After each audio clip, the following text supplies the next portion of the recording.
Istana Kepresidenan tempat Presiden Joko Widodo berkantor adalah milik rakyat dan mulai hari ini setiap hari Minggu kedua setiap bulannya digelar upacara pergantian pasukan jaga istana. Ini menjadi tontonan tersendiri bagi warga. Seperti apa keunikannya, kita bergabung dengan reporter dari Salampesi yang ada di depan Istana Merdeka Jakarta.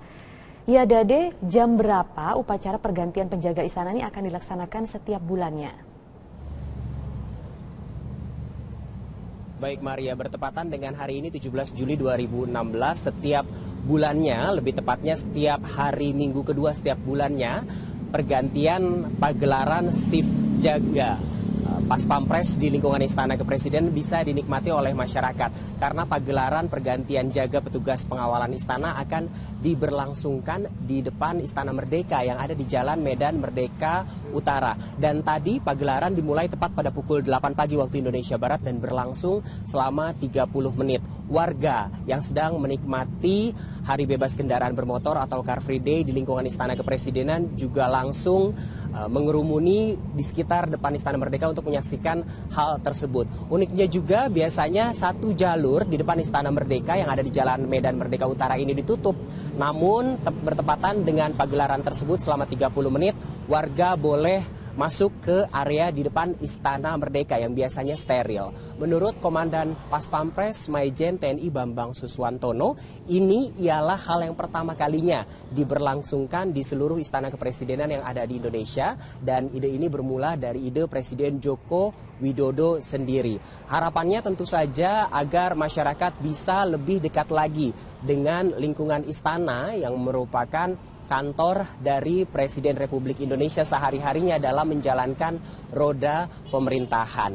Goals besarnya diharapkan dengan adanya pagelaran pergantian petugas jaga istana yang dipertontonkan kepada masyarakat ini, masyarakat bisa lebih meningkat lagi nasionalismenya, bisa lebih mencintai lagi bangsanya, dan tentu saja menjadi wisata baru bagi warga yang sedang menikmati Hari Bebas Kendaraan Bermotor di setiap hari Minggu kedua setiap bulannya. Dan yang tidak kalah penting, usai pagelaran tersebut, Pas Pampres yang melakukan pengawalan di lingkungan istana masih berdiam diri di depan Istana Merdeka, dan warga bisa berinteraksi langsung dengan Pas Pampres, terutama untuk mengambil gambar ataupun sekedar foto-foto bersama Pas Pampres. Jadi bagi Anda, pemirsa dan juga Maria yang ingin menyaksikan langsung, bisa datang ke depan Istana Merdeka mulai bulan depan di hari Minggu kedua. Maria. Baik, menarik sekali dari Salampesi. Terima kasih untuk laporan Anda.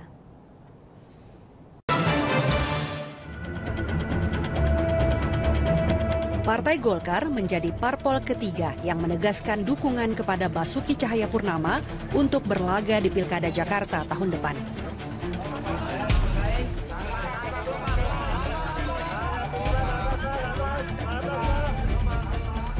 Golkar punya 9 kursi di DPRD Jakarta. Ditambah Nasdem dan Hanura, 3 parpol ini menghimpun 24 kursi DPRD Jakarta. Syarat yang lebih dari cukup bagi Ahok untuk maju lewat jalur partai politik. Sekarang Ahok punya kelonggaran untuk memilih jalur mana. Sebab teman Ahok telah menghimpun 1 juta lembar KTP berisi dukungan untuk Ahok Heru Budi maju lewat jalur independen. Jika memilih lewat jalur independen, Ahok harus melewati verifikasi faktual oleh KPU DKI Jakarta. Jalan yang lebih sulit ketimbang maju lewat jalan parpol. Ulangi, jalan yang lebih sulit ketimbang maju lewat jalur parpol. Ahok tetap nomor 1 di survei. Dalam survei Populi Center yang digelar 10-15 Juni 2016, elektabilitas Ahok mencapai 51,2%, jauh meninggalkan Yusril Iza Mahendra, Sandiaga Uno, Ridwan Kamil atau Tri Risma hari ini. Sejak Januari lalu, Ahok selalu memuncaki survei, mulai dari CSIS, Carta Politika hingga Populi Center. Dengan elektabilitas dan popularitas yang tinggi, Ahok selalu menjadi daya tarik bagi parpol.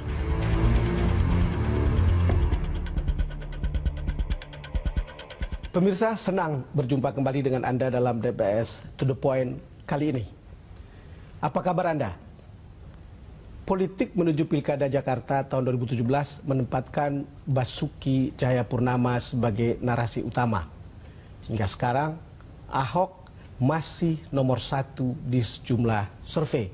baik elektabilitas maupun popularitasnya di depan masyarakat Jakarta. Ahok makin merebut perhatian saat menyatakan maju lewat jalur independen beberapa bulan yang lalu. Dengan ujung tombak teman Ahok, 1 juta lembar KTP sudah dikantongi oleh Ahok. Pada saat bersamaan datang pula dukungan dari Partai Golkar, menyusul dukungan dari Nasdem dan Hanura. Ahok sekarang bisa maju lewat jalur parpol karena syarat minimal pencalonan melalui parpol sudah terlampaui.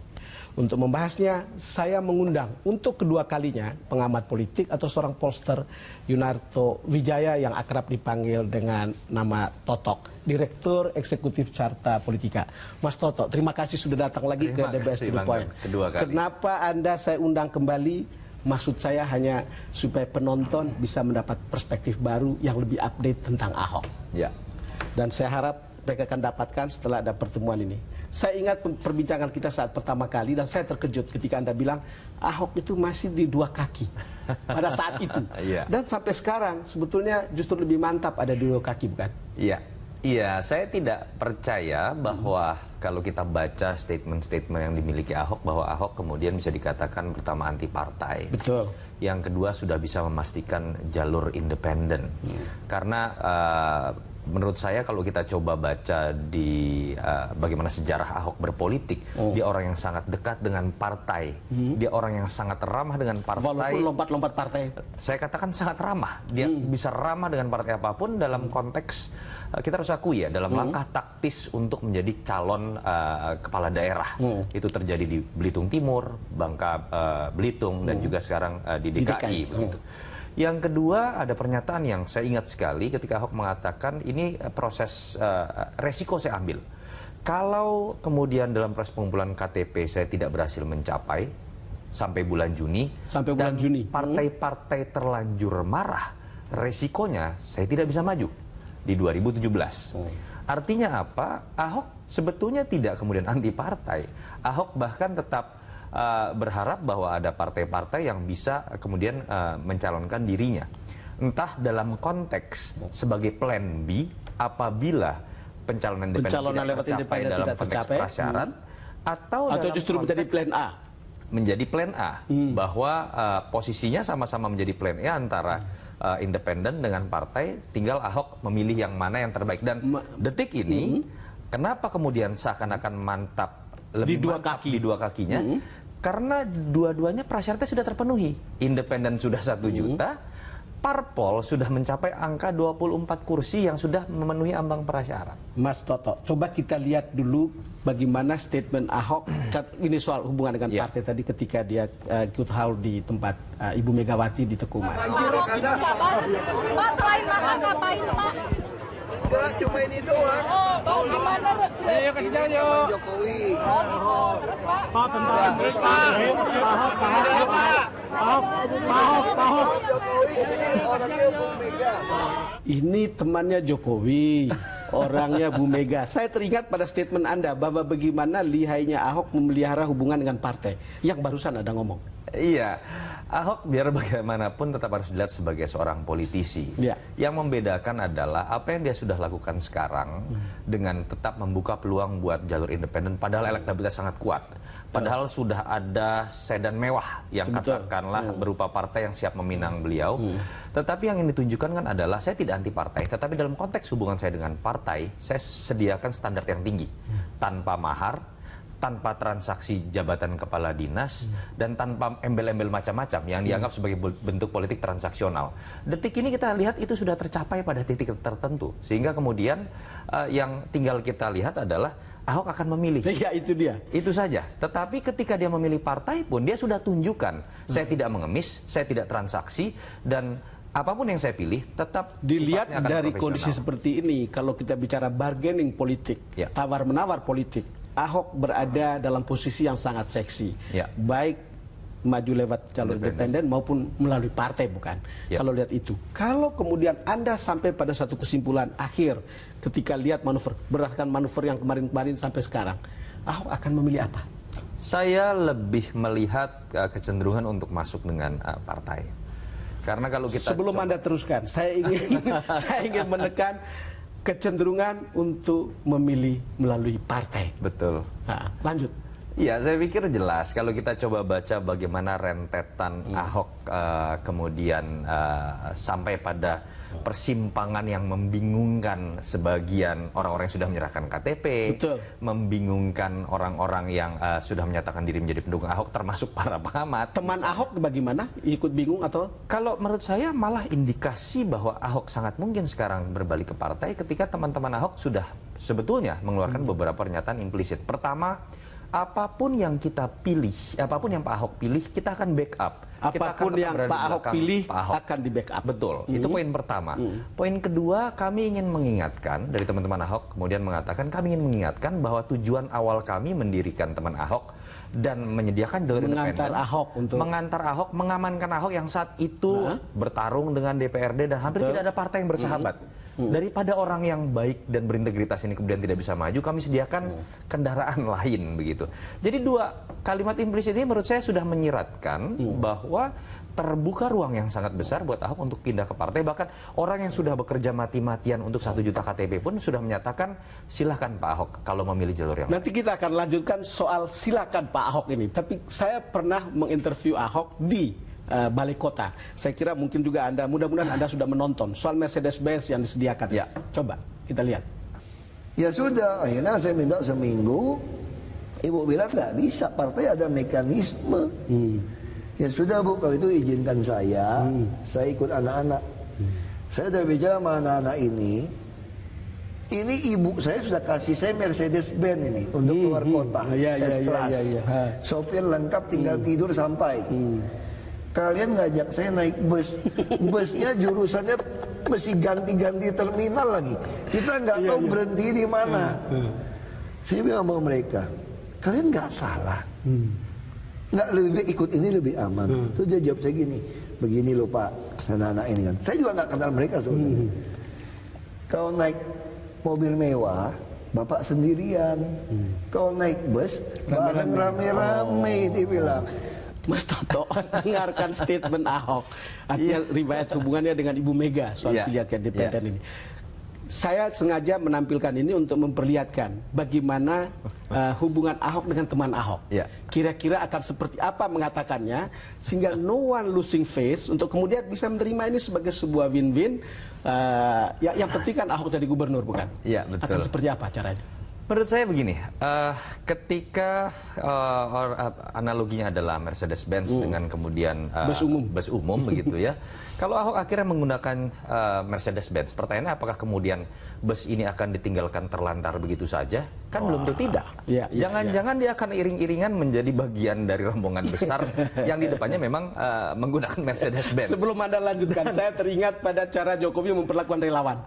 Iya, kira-kira mirip. Artinya apa? Kalau kita coba lihat kan bagaimana supir-supir bus tadi, anak-anak muda yang dengan tulus menjadi seorang relawan, mengumpulkan 1 juta KTP kan sudah mengatakan, kita tetap akan membackup. Artinya apa? Kami akan tetap jadi supir bus walaupun Anda menggunakan jalur Mercedes-Benz. Ketika kemudian dikatakan kita bisa menghormati pilihan Pak Ahok walaupun menggunakan jalur partai, artinya mereka akan mengatakan kami akan tetap beramai-ramai dengan Anda Pak Ahok walaupun Anda menggunakan jalur Mercedes di depan kami, tidak dalam satu bus begitu. Itu yang menyebabkan saya kemudian berani berspekulasi dari statement yang sudah dikeluarkan oleh teman Ahok, bukan hanya Ahok ya. Bukan hanya Ahok, hanya Ahok, dari tetapi teman Ahok yang lebih meyakinkan saya bahwa memang kecenderungan ke jalur partai itu sudah lebih terbuka, mengingat supir-supir bus ini sudah menyatakan kesediaannya menjadi pengiring Mercedes-Benz. Mas Toto, sebagai pengamat politik, Anda tahu betul apa arti dari statement ini, kaitan satu statement dengan statement yang lain, lalu dirangkai, lalu sampai pada kesimpulan akan memilih partai, tapi tidak meninggalkan teman Ahok. Iya, pertama saya pikir ada situasi baru yang memang akhirnya bisa dipahami. Mungkin oleh teman Ahok, mungkin juga oleh pendukung 1 juta KTP dan pendukung-pendukung Ahok yang lain. Kita harus akui ada aturan baru secara taktis yang membuat verifikasi faktual tidak mudah. Dengan aturan 3 hari itu bisa digugurkan apabila kemudian verifikator mendatangi rumah dan tidak ada orangnya. Itu aturan yang menurut saya tidak masuk akal. Yang kemudian secara teknis bukan tidak mungkin menggagalkan 1 juta KTP yang katakan ini betul-betul ada. Pertanyaannya, kapan timing akan menjadi penentu keputusan dari Ahok ini? Kira-kira kapan itu akan dilakukan? Sebetulnya pertanyaannya yang menarik begini, dengan partai mana Ahok kemudian akan berlabuh? Dengan partai mana kita akan lanjutkan di segmen berikutnya. Kira-kira kapan? Kalau pilihannya dengan partai yang sudah ada sekarang, saya pikir ada Nasdem, itu ada Golkar, ada Hanura. bisa dilakukan kapanpun. Karena tiga partai ini sudah menahbiskan dirinya mendukung apapun keputusan Ahok kapanpun itu diputuskan. Tetapi ketika yang dipilih adalah satu partai masih lagi, menunggu PDIP sebetulnya, gitulah mau kita katakan kira-kira. itu yang menurut saya akan memiliki prasyarat tersendiri. Partai terbesar di DKI ini belum tentu bisa menunggu lama. Mereka butuh konsolidasi juga, dan ada nama-nama lain yang mungkin juga akan ikut memiliki ambisi untuk bisa didorong oleh PDIP. Yang kedua, diperlukan juga kepastian karena akan ada perubahan nama wakil di situ. Ketika kita tahu hampir tidak mungkin PDIP akan memilih Heru, tetapi akan menyorongkan tentu saja nama kadernya, dan paling mungkin adalah Jarod. Mas Toto, sangat menarik apa yang Anda katakan. Kita akan lanjutkan setelah jeda berikut. Pemirsa, kami akan segera kembali. Dan mungkin ini juga jadi bahan pemikiran Ahok dengan PDIP. Pemimpin minoritas harus berhadapan-hadapan dengan partai yang biasanya ini dianggap sebagai payung bagi kaum minoritas. Itu betul.